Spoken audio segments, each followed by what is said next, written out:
Welcome to Season 3 of Malevolent Autopsy. I'm your host, Queen. I use she, her pronouns, and I am so excited to be here with you all. Now, let me warn you, this show contains major spoilers for everything in Malevolent as of the day this episode is published, so if you're not caught up, I'm not liable. Before we get started tonight, I'd like to ask my lovely co-host, what part of Arthur's body are you betting on getting injured this week?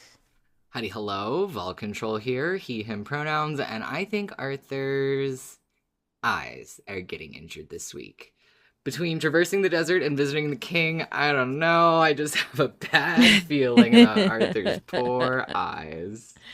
Yeah. And I feel like we've been doing this show enough weeks at this point that I can't keep coming up with either sort of metaphysical parts of Arthur's body to get hurt or hyper-specific bones. So, you know what? I know that eyes has been a thing before, but he does get injured in the same place multiple times. It does happen. Right. I think we can start making allowances over 70 episodes into the podcast.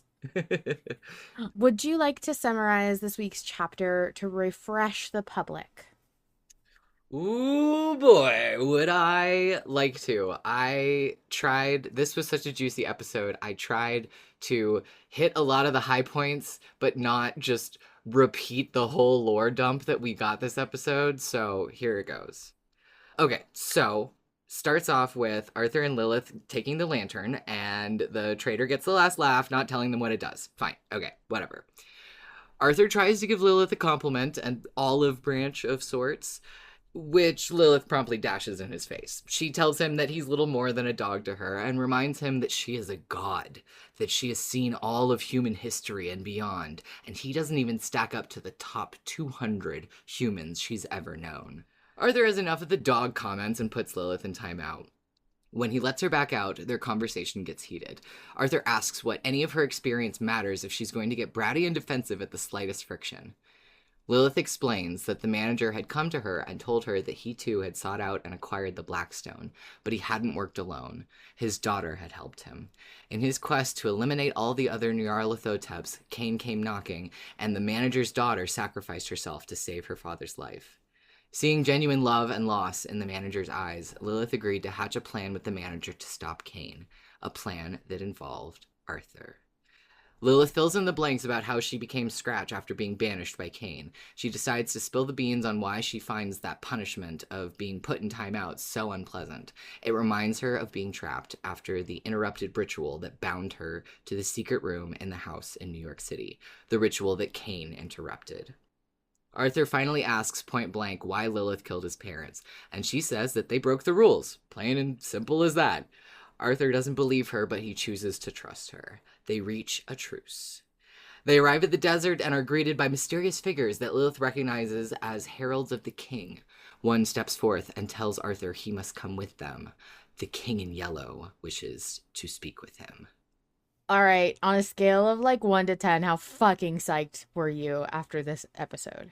Oh my god, I'm so glad you brought that up, because before we started the episode, I was like, I don't know how I'm going to keep my chill about the ending of this episode to talk about the rest of it, because oh my god, it was so cinematic and perfect. I don't care that the lines were really simple and predictable. That just built the anticipation, you know?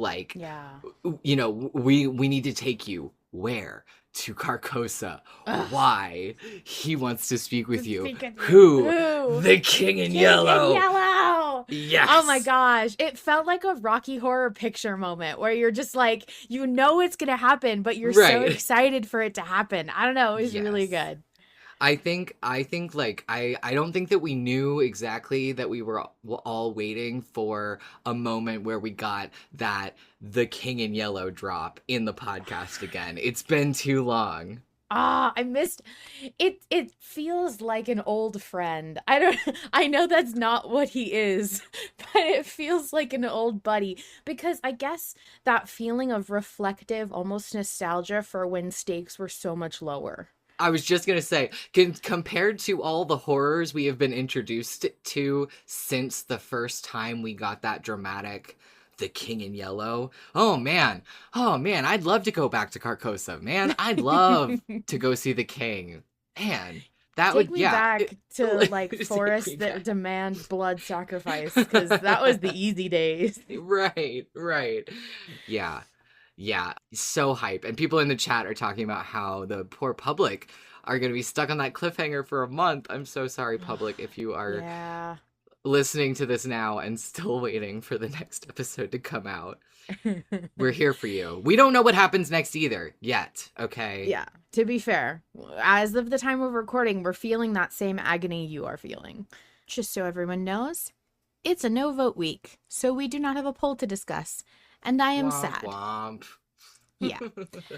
So, yeah, let's just dive into it. There's so much going on. What was your carrot though of the whole episode?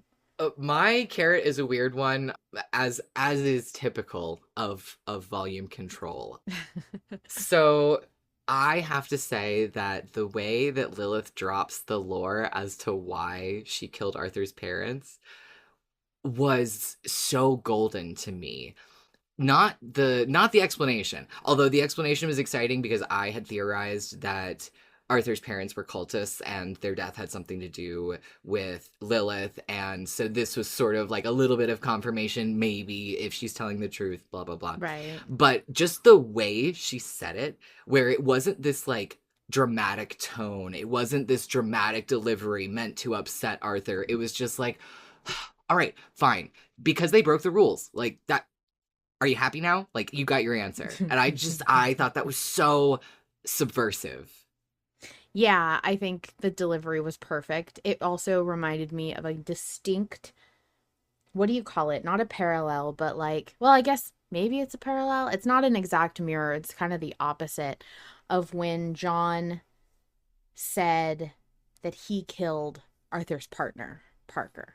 Right. And back in season 1 when he's like, I killed him, kind of thing. And Arthur has a kind of a freak out about it in the moment. It was so like obviously John trying to get under his skin. Whether or not it Right. was the truth didn't really matter. John really just wanted to needle him in that moment. And the delivery of that line, very frank and matter of fact, but sinister, really showed you what his intentions and his feelings were. Right. Lilith effectively says the same fucking thing, but you can tell that for her, this is not intentionally done to upset Arthur. This isn't supposed to be a heartbreaking revelation. This is just a conversation for her. And I think Right. it really separates Lilith from John. She sounds almost exasperated, and I love that you bring up the sort of parallels or the opposition between how John is and how Lilith is, because that is another one of my little carrots was Lilith has the complete opposite reaction Yeah. to incoming danger, and it's so fucking funny. I don't know. You picked it. Don't get cut. Like, Don't get cut. Don't get cut. Oh my god. Oh, Lilith becomes more and more my favorite every time she has these deadpan responses. It's so fucking funny to me. Yeah, it's a very fresh injection of flavor into a position we've already witnessed. And I knew that if anyone could make the same beat feel completely different and exciting, it would be Harlan. I think he's done great with surprising us with what he can redo, quote unquote. Yeah. And I think he's really smart to have such opposing forces both take their turn kind of behind the driver's seat of Arthur's eyes. Yeah, and not just about their reaction to danger, but also their relationship with humanity is really interesting. But I have to shout out, just a bunch of rats in the chat said, Lilith really went skill issue, and yeah. Fucking get good. I have to say, as much as I love John and Arthur on Spooky Stream being like gamers at Twitch streamers, I think it would be so fucking funny to hear Lilith and Arthur messing around on Spooky Stream. Now, I don't think that will ever happen because not only is Lilith kind of a serious character that probably is intentionally not brought out for japes and jokes. I know there is modulation that goes I was on. gonna say, I think that it's too highly a modulated voice. I'm not sure that. I think Harlan could get the like cadence and the Yeah. tone of her We would voice all know down. what he's going for. Right, but it wouldn't sound the same. No. I love that. Well, what was your stick? My stick continues to like circle around the manager. I mean, I think last week my stick was what the fuck does Lorik mean about was that where we were? Holy shit, so much has happened in the last two chapters. Yeah, what the fuck does Lorik mean about the manager experiencing love and loss? And this week it's why is Arthur the like crux of Lilith and the manager's plan? They said they came up with a plan that quote unquote involved him. What? Why? Why do they need this random British man? I don't. What What what does it if it was something mean? to do with the rules that his parent, quote unquote, the rules that his parents broke? I think we all kind of know that Sure. that's not the whole story, but Yeah, I wonder if it was absolutely. just kind of incidental, the fact that she killed his parents. I don't know if it had anything to do with, like, maybe that was part of their plan. Like they Right. specifically needed I Arthur, so they killed his parents. Yeah, see, I do think, and I've, read a lot of theories that are along the same lines, so this is not just coming straight out of my brain, but I think that the reason that Arthur's parents had to be killed might have had to do with some firstborn ownership arrangement that went awry, or maybe they were supposed to raise Arthur in a particular way and they broke that rule, or maybe they told him something that he wasn't supposed to know, so they had to die and his memories had to get fucked with. Who knows? But yeah, I do wonder if Arthur was selected because his parents were cultists, because yeah, I don't know. I don't know. I don't know. Fish says they drew his name out of a hat of every single human being on Earth. Is that why Arthur is impressive to Lilith? Because he was the lucky one? I don't know. I I have to say that, like, the mystery of why Arthur and having him personally have that addressed with Laura goes, why not? And the Right. meaningfulness of that Yeah. response. I think that is a great standalone. I also think there's something else. I don't think it's because Arthur's special. I just Yes. think there is the circumstance happened, and I want to know the circumstance. Like, what I really care about is not really why Arthur, but like how Arthur? Maybe that's the better question. I think that it might be a case of like there is nothing inherently special about him except that he happened to be the one that got chosen, if that makes sense. Like he wasn't chosen because he was special, he's special because he was chosen. And not special in a special way, just the only reason that he matters is, or that he's important to Lilith and the manager, is because they chose him. Like Fish said, they picked his name out of a hat. Right. Yeah. I'm close to saying yeah, just fucking why not? So, in the chat, there's some discussion about the manager and original intentions and Lilith and all of that stuff regarding like what motivations are and trusting people. First of all, I want to say the idea of trusting characters in this podcast is contentious at Yes. best because you really depends on what you mean when you say trust. I personally am the kind of person who's like thinks about it in a meta way where I don't feel that it would pay off to have us be constantly, unendingly suspicious of every character we meet. And so we are meant to, quote unquote, trust the characters that we are interacting with at certain parts of the story. Like if we were all super suspicious of the traitor, we would never have traded with him. You know what I mean? Like, I take it as I trust every character as far as I can throw them, and that's not very far. So like Rafters and Blinky, like those characters are described as pretty small and I can throw them pretty far, so I trust them more. That's how it well, works. so I'm coming at it from more of like a optimist perspective, and the way you can phrase it from a more pessimistic or realistic approach is saying like you should be skeptical, hesitant, and suspicious of everyone to a healthy degree. However, the way I frame it in my brain is I don't see any reason to quote unquote distrust the manager. Like, I don't think Okay. that's the gotcha of the series, that we put too Right. much faith in this guy and now look, we're fucked. So when I Right. say I trust the manager implicitly, what I mean is I'm not taking the perspective of someone who is hyper analyzing his every move and wondering when he's going to fuck us over, because I just don't think Right. that's going to Yes. happen. That's I my get you. personal perspective, but I want to say it because it's being debated. I also want to mention, in case you didn't catch it, public listener, because I didn't catch it first few times I listened, because I have listened to this chapter a few times now. Essentially, Lilith is explaining that originally the manager and his daughter Lilith wanted to do the same thing Cain wants to do. They wanted to Correct. kill Azathoth. And that's not new. If you're a Lovecraft person, if you're a lore person, you already know Nyarlathotep's whole deal is usually some kind of Oh, hold angst. on. Hold on. They wanted to wake him, not kill him. No, they did. Only in this universe, it was he and his daughter that aimed to wake and kill Azathoth. Oh. Hmm.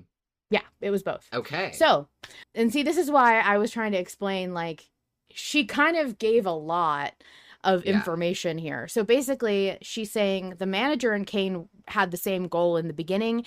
Cain Mm-hmm. showed up to the manager's universe and killed his daughter in front of him, and suddenly the manager was like, I take it back, actually. Also interesting about that interaction was that I noticed while I was trying to summarize all of this lore into a few bullet points was that Cain was on his quest to kill all the other Nyarlathoteps. He was not on his Blackstone quest at that time, which Right. I just found interesting that he showed up while the manager and his daughter were doing the Blackstone thing and wanted to wake and kill Azathoth, and Cain was like, "No, I'm just here to kill you, dude." And just murdered Lilith, or murdered the manager's daughter, who I assume transformed herself to disguise herself as the manager, as that Nyarlathotep, and that's why Cain killed her and then fucked off. That was my assumption. That is not in the text, but that's what I assumed. And I just wanted to add that other wrinkle in there. Yeah, I think that's an interesting theory. I like that. I'm glad that you mentioned it because I want it on the record, damn it. So basically, for some reason, watching Cain kill his daughter changed his motivations. Now, I think there's a good reason for people to start thinking, well, once Cain is dead and the manager has his kind of revenge, what stops him from being like, okay, now we can get the Blackstone and wake and kill Azathoth? So I understand that, like, maybe this is a perpetual and ongoing fight that may not go away. I would also be interested in seeing a total subversion of that, where the manager's like, seeing my daughter die and realizing that I loved her changed my perspective enough to realize that I Yes. probably shouldn't do that. That's where I stand. That's the side Yeah. of the fence I'm on.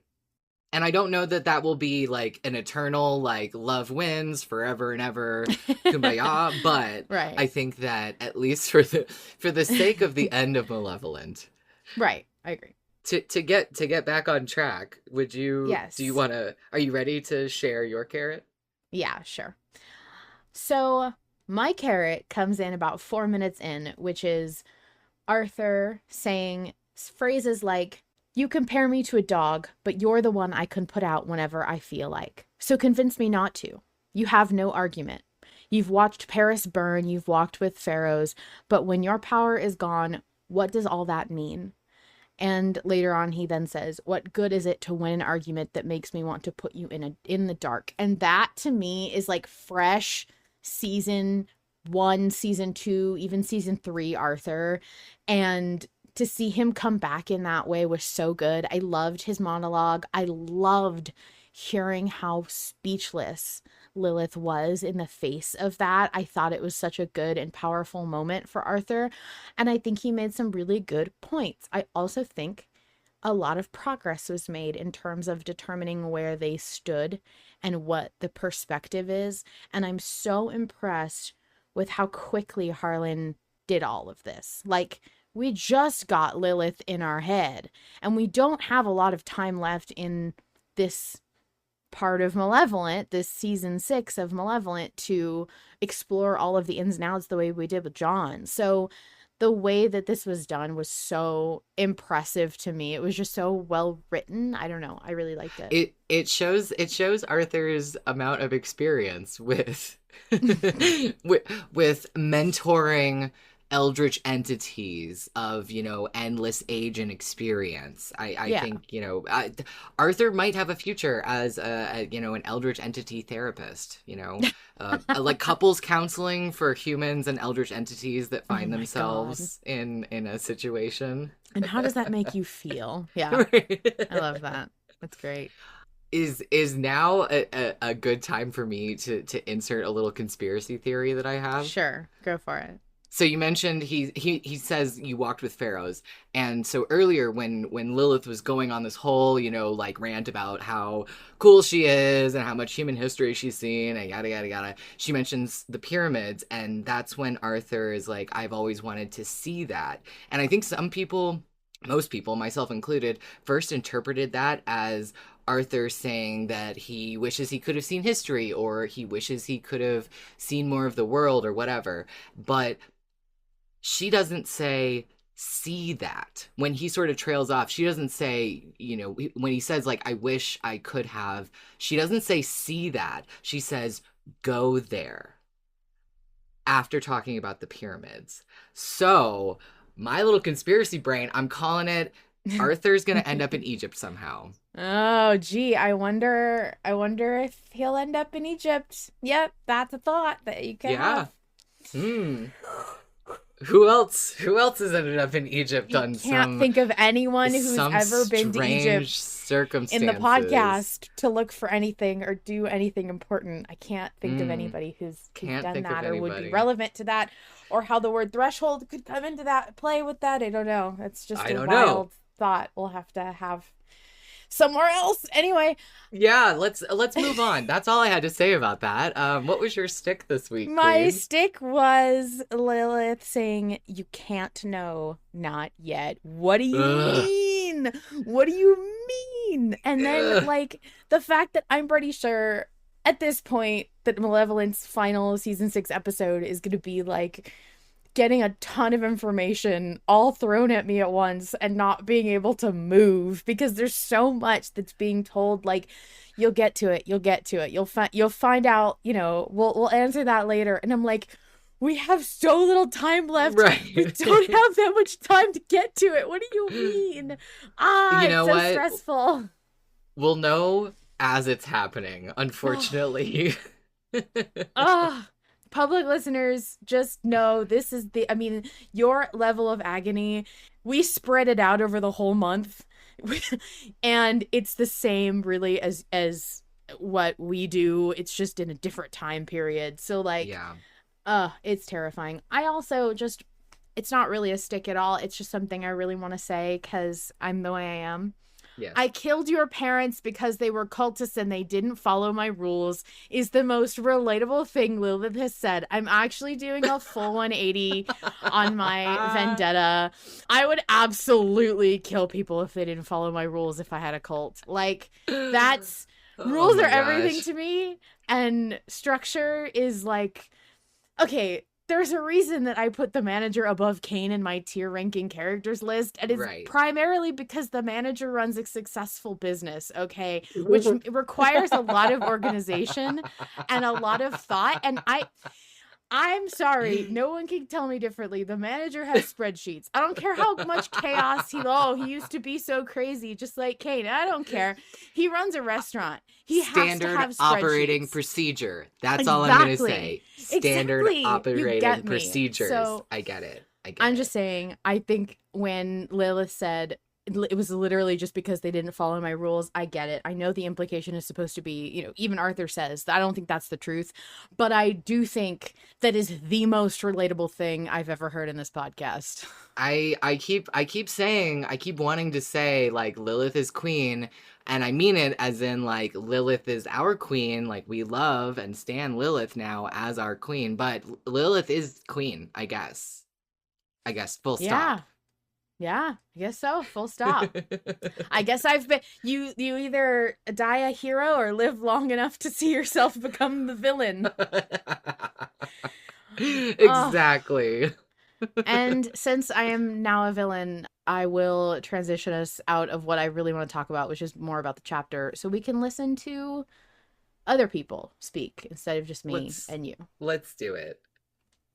Hello, it is Spade. And this is one of my favorite chapters. I hold it dearly. So much to talk about. I have so much stuff. Much excitement. Okay, I am so glad that Egg didn't win. I really doubt that my lantern does anything, but yay, no Egg. And Arthur is now on the other end of those dog comments. Surprisingly, the Butcher always reacted better to those than Arthur did. Love the banter of Arthur and Lilith, though. It was great. And Arthur's so nerdy. He just wants to see the pyramids. This poor man. And the clarification that yes, Lilith doesn't like being muted because it reminds her of the time of being locked away of when her own father fragmented her. Okay, but Arthur's line of, you compare me to a dog, but you're the one I can put out whenever I feel like, is amazing. Not sure I mentioned this before, but I've been focusing more of how Lilith's dialogue when referring to Cain has changed recently, the past few chapters. She initially denied Cain as her father. Since we first met Lilith, she's always denied Cain as her father, only claiming that she's the daughter of Malevolent Autopsy, but now she's referring to Cain himself as her father. Just a small change I noticed. I wonder if Lilith avoiding telling Arthur about the real reason for his parents' death is for personal reasons, or if it's for the same reasons for why she can't tell Arthur about the plan. And that is all for now. Bye-bye. Thank you, Spade. I love your voice messages, and I love how authentic you are when you give them. And yeah, I immediately was thinking of the Butcher when Arthur started in on the whole dog thing. And yeah, I immediately was like back there, especially because I was just listening to the recent public release episodes where we are talking about the Butcher. So yeah. Yeah. Spade mentioned that, we got confirmation that Lilith was upset about being put in timeout because it reminded her of being fractured. And I think when we first listened to this episode, me and Queen virtually high-fived because we had both thought of that last week. So it was really cool to see that little theory come to fruition. Yeah, it's always fun when you get a little theory or like a little revelation. Yeah. Little thing. But also, I didn't realize that, I guess I had not realized exactly that Lilith had referred to Cain as her father. I think you are correct, but that is very interesting. Yeah. There's so much about Lilith and her relationship to this entire narrative that is so quickly become everything I care about. I remember if you go listen to Autopsy or anyone who's binged Autopsy, I went from like, yeah, we'll get there when we get there. I don't give a shit about Lilith right now to, wow, Lilith's fascinating. Lilith's so cool. I can't wait to learn more. Yeah. I need to know everything. Yeah. Look, my brain is little. I can only hold so many things at once, guys. Remember, kids, you can always change your mind. Yeah, that's the lesson. That's the moral. I'm a fairy. I can only feel one thing at a time, which means I can't feel much more for a character like at different times. So I'm too tiny for that. Yes. Hey everyone, Autumn here. And firstly, can we talk about how the trader absolutely fucking booked it after giving Arthur the lamp? I can literally hear his branches rustling as he legged in. It's like he knew we were talking about arson with the lamp vote. And oh, Arthur and Lilith back and forth. Getting called a dog isn't so nice now, is it, Arthur? But to the juicy part. This is some real interesting parallels to Season 2. I mean, Arthur's back in the Dreamlands with a relatively unfamiliar voice in his head. It really highlights the differences between John and Lilith. I mean, while in Season 2, Arthur opened up to John a lot more and I believe John began to become properly enamoured with humanity, Lilith is a stark opposite and refuses to engage in Arthur's attempts of connection. And I do think that this comes from a perspective that she's approaching humanity from. John remembered nothing of his godhood, so humans occupied a much larger space in his consciousness. He was much more acutely aware of humanity on a more personal level from having experienced it with Arthur in Season 1, whereas Lilith? She's coming from immortality. Like she said, she's seen the entirety of human history. I'm jealous. And because of that, has become desensitized to humanity as a whole. This happens normally when studying history. It's a lot harder to think of historical people as people, but rather they become their actions and the impact that they had on the world. And even then, many are simply reduced to statistics. Lilith is viewing humanity holistically, so human behaviour is reduced to simple patterns and repeated mistakes, with very little personal intention left behind. I personally love history for the way it can connect you to those who lived hundreds, even thousands of years before, but it's difficult when very little of a person's individuality survives for long enough to be recorded. As humans living in the present day, there is a tendency to feel like we're somehow smarter than those who came before us, that we're living in enlightened times. But really, who paves the way for our current society? Sometimes I have to remind myself that people who we read about aren't just stories, but they have their own individual thoughts and feelings that are much more similar to yours or mine than you would expect. But Lilith doesn't have that reminder, so is unable to feel the immediate connection that Arthur is upon hearing what she's witnessed. It's honestly a tragedy because history is fucking fascinating and Lilith is simply too jaded and unwilling to change her perspective to be able to truly appreciate it and perhaps connect with humanity on a deeper level. So, anyways, this got a little bit out of hand, but you can tell I miss doing history in class now that I'm doing an art degree. Thanks for listening to me yap. Have a good autopsy.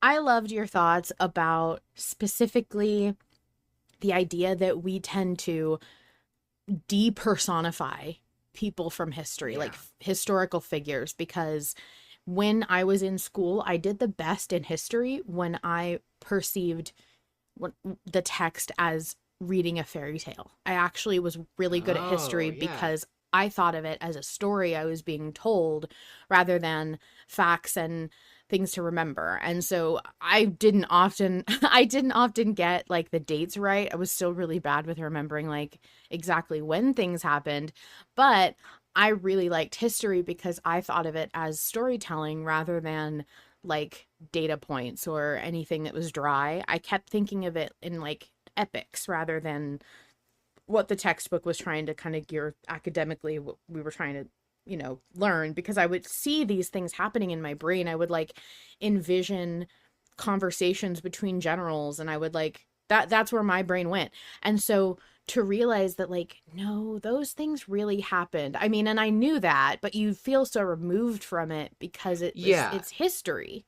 No, I actually did the same thing. There were times when I was trying to study like American history and I would be trying to, contextualize like an important like meeting about the Declaration of Independence or dates throughout the Civil War. And part of the way that I would like invest myself in those historical moments would be to think about what was happening in between the things that got written down in history textbooks. So I totally get what you mean. And I really liked what Autumn said about we think that we live in enlightened times, but we fail to forget the people who paved the way to create these times, like who came before us and how they must have had lives that they led and, similar moments. And I find myself watching old movies and finding that the comedy hasn't changed as much as you might think it has and things like that. Yeah. And I think that really weaves into Malevolent really well with seeing the different ways that these entities that we can't even imagine their experience and how they interact with not only history, but also the concept of being a god. I mean, Yes. John and his connection with humanity, that I don't think that could have happened the same way, or maybe at all, had he not had a bit of a mind wipe. Sure. I would love to read what Mizra just posted in the chat because that looks very interesting. I see the word commentaries. Yes, See your interest is piqued. Mizra says, "Oh, I just remembered Harlan talked about John not remembering his time as king in a commentary, those eons, so he'd be easier to write and more relatable / easier to bond with Arthur." And then Mizra says, from the commentaries, I remember this was a bit of a block because I established at the end of season 1 that John remembers that he's the king in yellow. And if he remembered being the king in yellow, what does he remember? And this always stays nebulous throughout the rest of the series because if he fully remembered everything at this point, being around for eons, it becomes almost unattainable humanity because you just wouldn't have the comprehension necessary with so long in control of everything. So the nature of the beast is that he needs to only remember parts. But there's reasons for that. And when the show is over, we'll find out why only pieces made it through and got retained. Ooh. God, I listening to for the millionth time, if you listen to the commentaries, they hit harder the further you get into the series. And I get goosebumps when I hear Harlan say things in the season 1 commentaries because, oh my God. I wanna piggyback off of that a little bit and talk about, so Autumn brought up season 2 parallels to now with how Arthur interacts with John and with Lilith. And one of the parallels that stuck out to me, which kind of has to do with how limited John feels, is the way that he was acting at the beginning of season 5 after he projected for the first time and after Arthur had realized he was betrayed and they were fighting, and John basically says like, I can do this now, I have this power now. I thought of that moment so hard during this episode because Arthur is fighting with Lilith and says like, the first thing you tried to do was take over my body, now I have this. And he also weaponizes this new power that he has in this kind of selfish and uncaring way, or threatening way, which is sort of disingenuous to like who he is deep down. Even though he may have a lot of like complicated feelings about his relationship with Lilith, he still has so much compassion. And I feel like John was feeling the same way, where he was feeling cornered, and so he was like lashing out. And I just thought that parallel really stuck out to me really strongly. That's so interesting. I didn't even remember that, but yeah, now that you're saying it, I do remember John saying like, now I can do this. Like, Yeah. what now, bitch? Yeah, very much a move on John's part.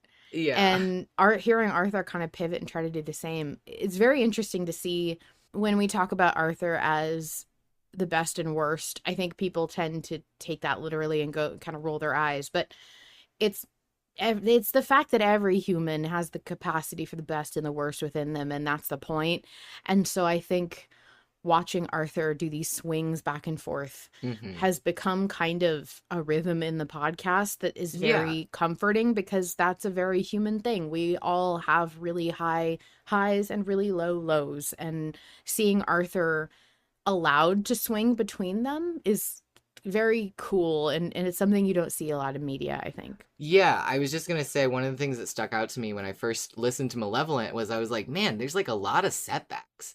But yeah, as it went on, I realized like, oh, well, it's not linear growth. It's not linear healing. Like, nothing is in real life. And you're right that you don't see that portrayed as much in media. You expect kind of a pretty steady upward trajectory, but like when you hit bedrock, like when we saw Arthur literally hit bedrock, we thought, okay, that should be the lowest low. And that was pretty low, but I think he's had some lows like that again since then.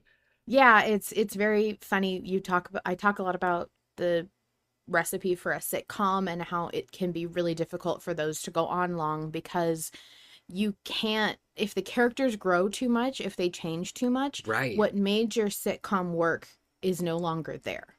And so you're really stuck between, okay, how many times can they learn the same lesson? How many times Right. is it realistic for them to fuck up in the exact same way? It was funny the first 5 times. Now I don't know what to do with them because I don't want to do the same joke over and over again.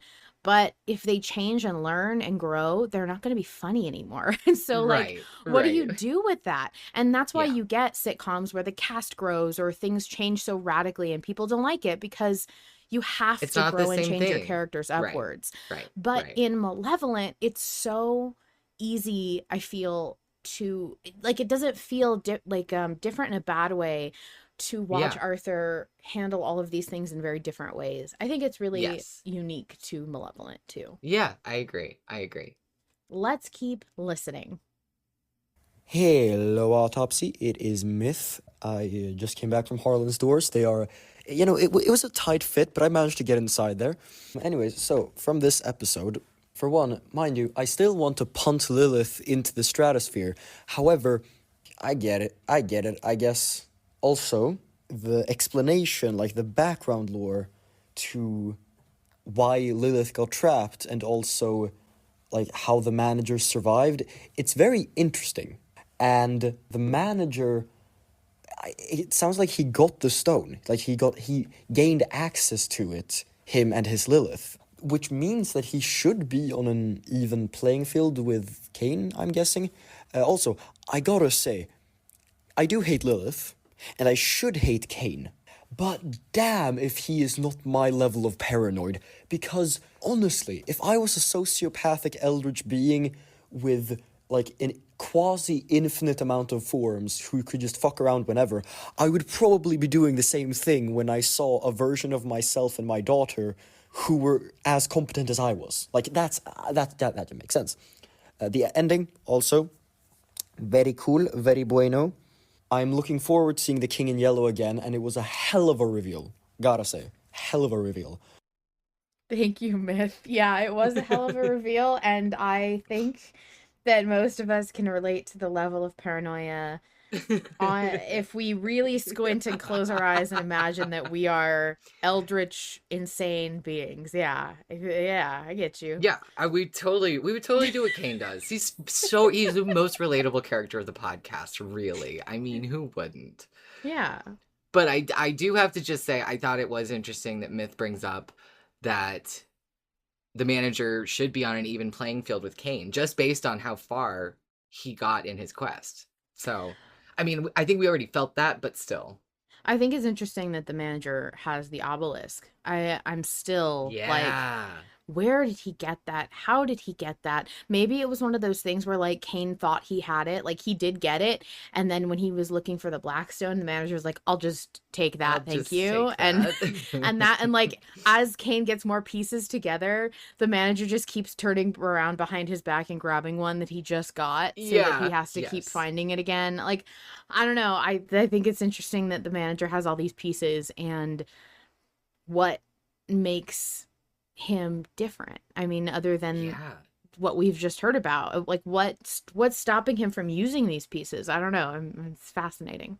Yeah, I am very, very curious. Pie, she, her. Of course it was Cain. Who else could it have been? It's strange that Fiwa mentions no outside influence apart from his dream visitor. Though it could have been a purposeful omission so all the cool cultists would think fracturing the gateway was his idea.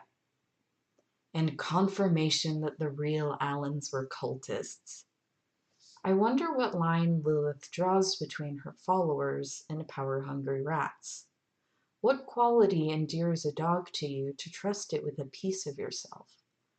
Just it being yours? And what form did the seed take? Is that what was sealed in the stone vault beneath the farmhouse? What did Fiwa do with it? It's interesting that both examples we've been given of devotees to Lilith are families and not individuals.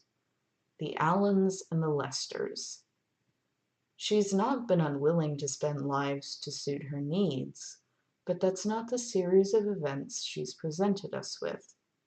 She's claiming it was some form of punishment. So what rule did the Lesters break that the Allens didn't? Thank you, Pie. And yes, you're asking the real questions. What was the rule? What was the rule that was broken? Because that's truly the problem here. Like, look, I'm not saying that they deserved it. I'm just saying that, like, there's rules for a reason. And if you're not going to follow them, maybe reconsider. Pie, I have listened to your message like 3 separate times now, and listening to your dulcet tones ask all these questions that are way too big brain for me. They're simple questions, but they make my brain feel so small because I'm just like, I don't know. I don't know.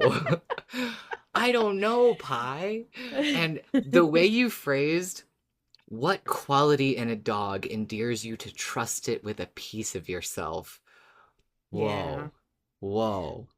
I gotta go stare at a wall for a few minutes. Your submission made me realize how fast and crazy I sound on my podcast. You sounded so chill and like borderline ASMR. Like, Pi, So if you want to thoughtful. record all your malevolent questions and post them, I'll listen to it and fall asleep. It was really good. So insightful. So, in short, I'm sorry I don't have any follow-up answers, even theories for you, Pi. But yes, those are really good questions. These are great questions that we have nothing to say to. I remember I was asking Vol before we started recording, hey, how are the submissions today? Because I don't listen to them in advance unless he's not here. And he was like, well, they're good. You know, Pi submitted very lore-heavy stuff that we are not going to have anything to say about because we don't know. We're not big brain enough. You think so big, and that's why I had you on. I thought you did great, and I wanted you to come sit in the driver's seat for a little bit, and you did wonderful. So if you haven't heard, we had Pi on as a guest host when Vol was out of town, and it was a wonderful episode. You did great. Hi, Autopsy, Rosesofenvy, she/her, and what an absolute banger this chapter was. We got Arthur putting Lilith in timeout, we got a huge lore drop, and most importantly, we got a new soundtrack, which I will now be talking about.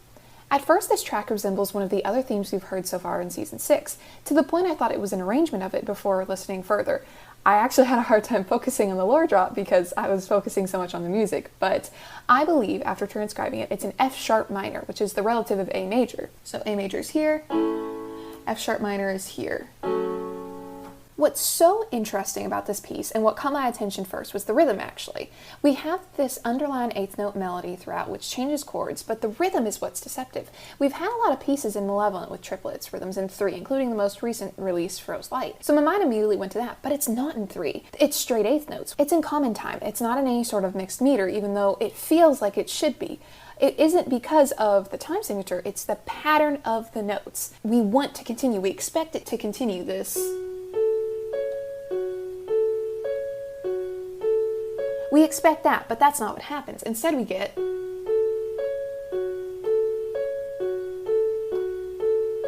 It's like a stumble, and we've actually heard this in music before, and I'll have to go back and find my notes on it, but the pattern doesn't continue, it restarts.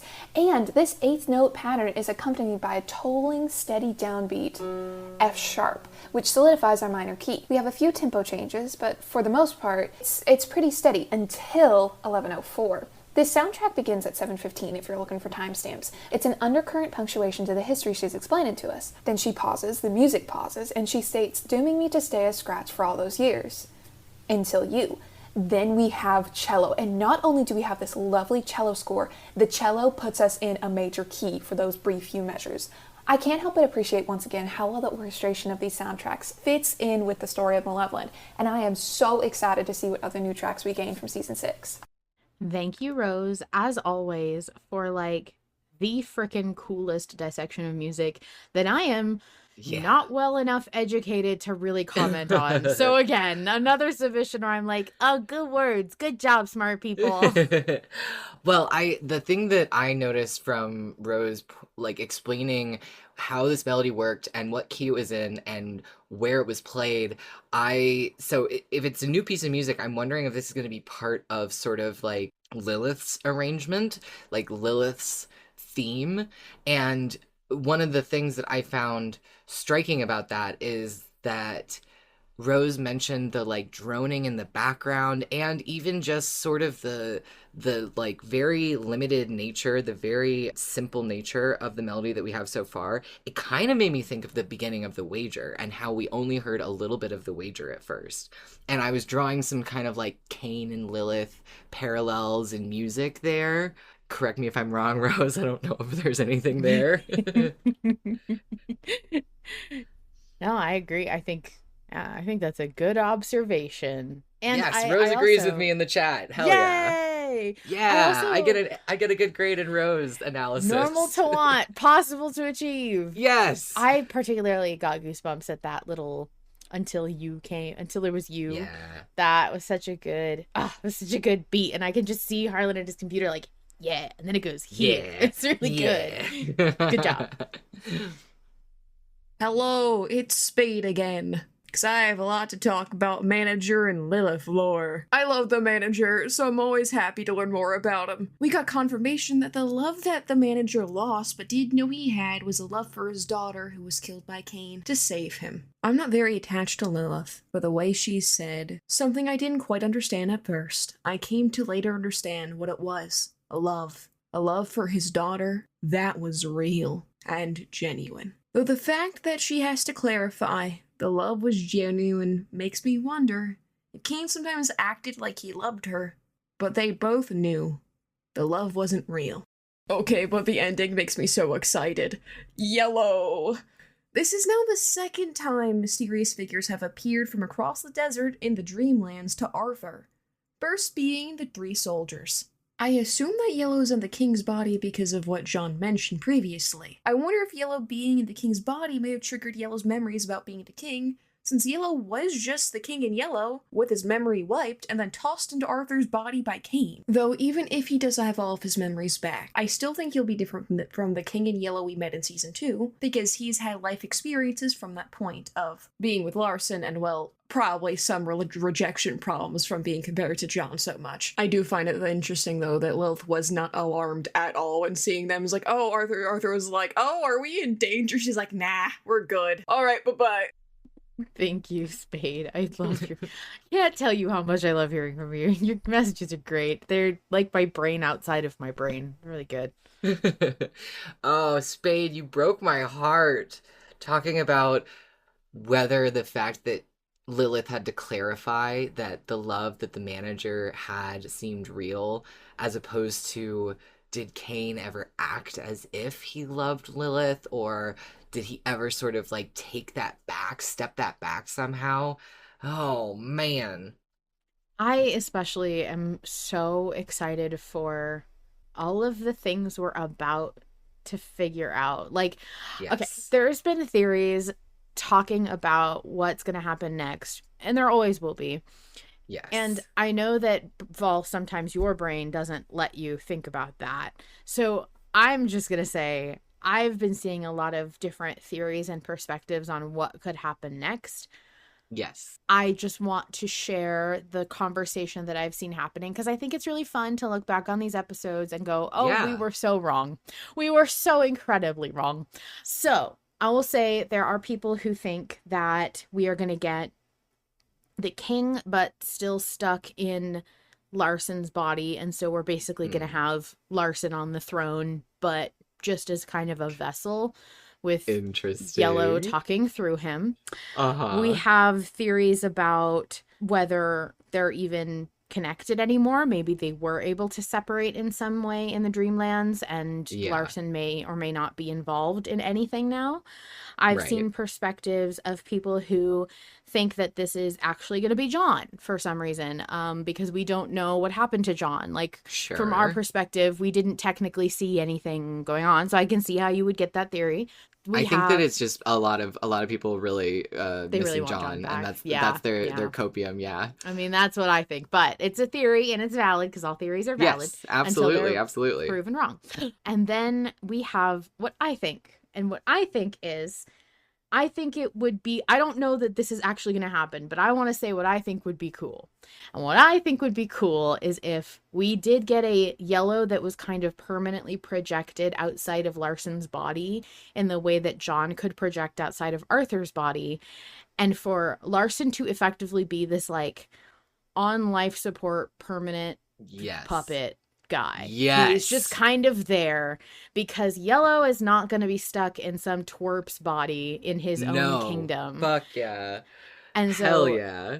that is kind of what I envision is happening. I really want it to be this like giant eldritch looking presence on a throne, and I want that conversation to take place, but I also want Larson to be there as a meat bag that has to fuel the whole thing.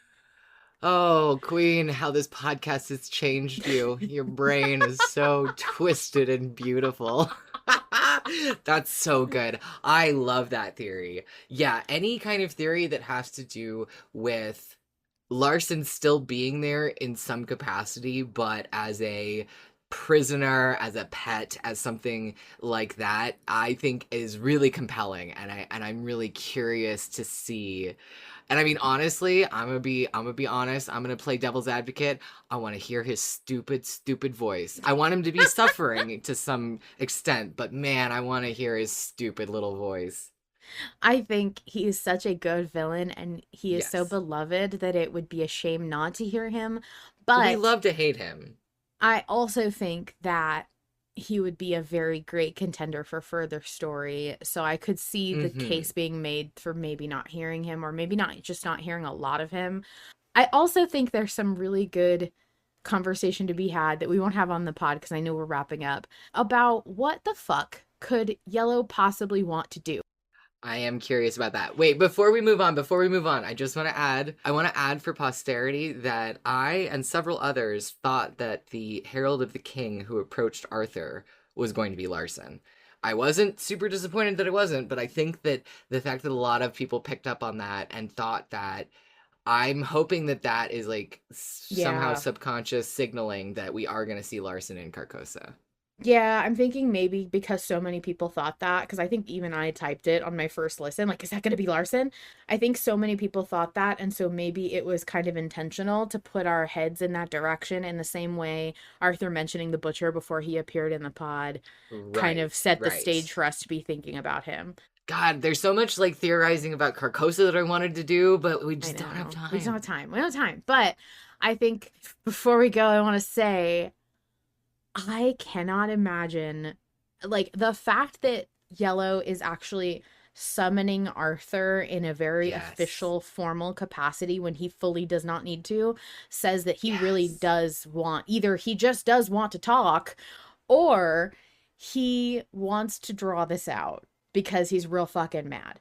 But I also Yeah. think there's a really good case where they have this confrontation and it just becomes Yellow being like, why the fuck are you here? I don't want you here. Get the fuck out of Right. my kingdom and leave me alone. You ruined my life. I hate you, dad. You'll never be my real dad. And punting Arthur out where he needs to be for the final stretch of, like, the final battle to take place, whatever that looks like. Yeah. And maybe we will get Arthur being allowed to kind of set the course for where he goes, where he wants to go to start Yeah. this plan. I would even wonder if Hmm. maybe if it's a vote, perhaps, possibly, maybe. Ooh, oh no. I Oh, that would fills me with so wonder. much excited fear. I Ooh. also want to say that maybe it will be something like, because people have talked a lot about whether there is a specific character that we're going to see come back because there was mention of the word threshold, and that can kind of be tied Yes. back to the Dreamlands, and like whether or not that character might be either coming to the Dreamlands or like in some way interacting with that. I don't think that will happen, but I do think that if Arthur gets launched out of the Dreamlands, he's got to have a destination, and Yeah. I think there's a good case to be made for that destination containing some familiar faces, either purely by accident or on purpose. So Yes. that's kind of where I Yes. want to leave my predictions on the table for what's going to happen in Maybe 48 hours. I don't want that certain gentleman to be in the Dreamlands again. No. However, maybe he is waiting at the threshold at the plateau to escort Arthur from the Dreamlands. Maybe, we don't Yes. know. Yeah. We don't know. I don't know. I don't know. We'll see. We'll see. Thank you guys so much for hanging out tonight. I have loved being with Such a you. good episode. Such great times. Thank you for all the submissions. And I am ready to get back into the polls. So let's end it so I can get there faster. Good night, everybody. Thank you, of course, to Harlan Guthrie, the sole creator of Malevolent. Without his labor of love for a story he wants to tell, we wouldn't be here. To join the live recording, submit your own message, get in touch with me, and more, visit linktree/Malevolent Autopsy. The official Invictus Discord server is open to the public and includes a channel just for Malevolent Autopsy fans. We also have our own private, patrons-only channel. Finally, thank you to Mizra, Nikki, Vol Control, and everyone who has helped create and maintain Malevolent Autopsy. These friends are also volunteers who donate time and energy to help put together this love letter to Malevolent. The horrors Let's persist. do it. Let's lock in. The horrors But persist. so do we. Oh my god. What happened? Can you I hear me? think What's going on? think there's a huge lag now. I'm hearing you like you're hearing me like 2 seconds after I'm done speaking. Oh. I guess it's time to end things. But so do we. I hope one of those worked out. I'm sure editing will figure it out, right?